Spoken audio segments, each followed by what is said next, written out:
আমি সুপর্ণা, আপনাদের সবাইকে স্বাগত। সুপর্ণা রান্নাঘরে আবারও হাজির হয়ে গেছি নতুন একটা রেসিপি নিয়ে। আজকের রেসিপি হলো দুপুরের লাল লাল দেশি মুরগির মাংস, তাও আবার পেঁয়াজ কলি দিয়ে। হ্যাঁ বন্ধুরা, এরকম টাটকা টাটকা পেঁয়াজ কলি দিয়ে মুরগির মাংস খেতে দারুণ লাগে। দেশি মুরগির মাংস এই শীতের দুপুরে রোদে বসে দারুণ। তো বন্ধুরা, আমি এখানে আদা রসুন বাটা নিয়ে নিয়েছি, লাল লঙ্কার বাটা নিয়ে নিয়েছি, সাথে ধনে বাটা আর নিয়ে নিয়েছি জিরে বাটা। তো সমস্ত কিছুই আমি কিন্তু শিলনোড়ায় ভালো করে বেটে নিয়েছি, আর সাথে পেঁয়াজ কুচি নিয়ে নিয়েছি। আর দেখুন বন্ধুরা, দেশি মুরগির মাংস, সাথে কিন্তু মুরগির অল্প একটু ছালও ছিল। আর মুরগির পা না থাকলে খেতে কিন্তু ভালো লাগে না, অনেকেই জানি ঘেন্না করেন। তো আপনারা এগুলো বাদ দিয়েই নয় রান্না করবেন এইভাবে। তো এবারে আমি বন্ধুরা মাংসটা ধুয়ে পরিষ্কার করে নিয়েছি, সাথে দিয়ে দিলাম একদম 2 চামচ পরিমাণ মতো নুন, যাতে আমার ঝোলে আর আলাদা করে নুন না দিতে হয়। তারপরে আমি এখানে দিয়ে দিলাম আদা রসুন বাটা। তো দিয়ে ভালো করে মাংসটা মাখিয়ে 1 ঘন্টা ঢেকে রেখে দেবো।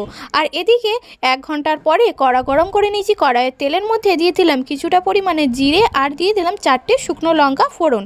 তো দিয়ে এই ফোড়নটা যায় শুকনো গন্ধটা এসে গেল, তারপরে আমি দিয়ে দিলাম এখানে পেঁয়াজ কুচি। তো পেঁয়াজটাও এবার লাল লাল করে ভাজা করে নেব। তো পেঁয়াজটা লাল লাল করে ভাজা হয়ে যেতে এবার এর মধ্যে দিয়ে দিলাম আমি আদা রসুন বাটা। আর আদা রসুন বাটাটাও কিন্তু আমি অল্প তেলেই ভালো করে ভেজে নেব, খুব বেশি তেল ব্যবহার করব না। যেহেতু দেশি মুরগির মাংস, সেই জন্য এমনিতেই তরকারির শেষে তেল তেল থাকবে, এমনি মাংসতে চর্বি অনেকটা থাকে, তাই আমি অল্প তেলেই রান্নাটা করার চেষ্টা করেছি। তো আদা রসুন বাটাটা ভাজা হয়ে যেতে তারপরে আমি দিয়ে দিলাম জিরে বাটা, ধনে বাটা, আর দিয়ে দিলাম লঙ্কা বাটা। দিয়ে তার মধ্যে আমি দিয়ে দিলাম টমেটো। তো দিয়ে ভালো করে সমস্ত মশলা একসাথে নাড়াচাড়া করে নিচ্ছি। আর দেখুন বন্ধুরা, অল্প একটুখানি মশলা আর শিল ধোয়া জলটাও আমি দিয়ে দিলাম, যাতে মশলাটা একদম পুড়ে না যায়। তারপরে আমি দিয়ে দিলাম হলুদ গুঁড়ো, দিয়ে মশলাটা ভালো করে কষিয়ে নিতে হবে জল দিয়ে। তো দেখুন বন্ধুরা, জল দিয়ে মশলাটা ভালো করে কষানো হয়ে গেছে। মশলা থেকে তেল ছেড়ে যেতে এবার আমি দিয়ে দিলাম দেশি মুরগির মাংসটা, দিয়ে মশলাতে এবার ভালো করে কষিয়ে নিতে হবে। এবারে বন্ধুরা অনেকক্ষণ মাংসটা কষিয়ে নেওয়ার পর এবারে আমি দিয়ে দিচ্ছি আলু। আর বাঙালি বন্ধু, মাংসেতে আলু না হলে ভালো লাগে না একদম। তো মাংসের মধ্যে আলুটা দিয়ে দিলাম। তো দিয়ে এবার সমস্ত উপকরণ আবারও ভালো করে কষিয়ে নিচ্ছি। তো দেখুন বন্ধুরা, মাংস থেকে কতটা পরিমাণে জল বেরিয়েছে।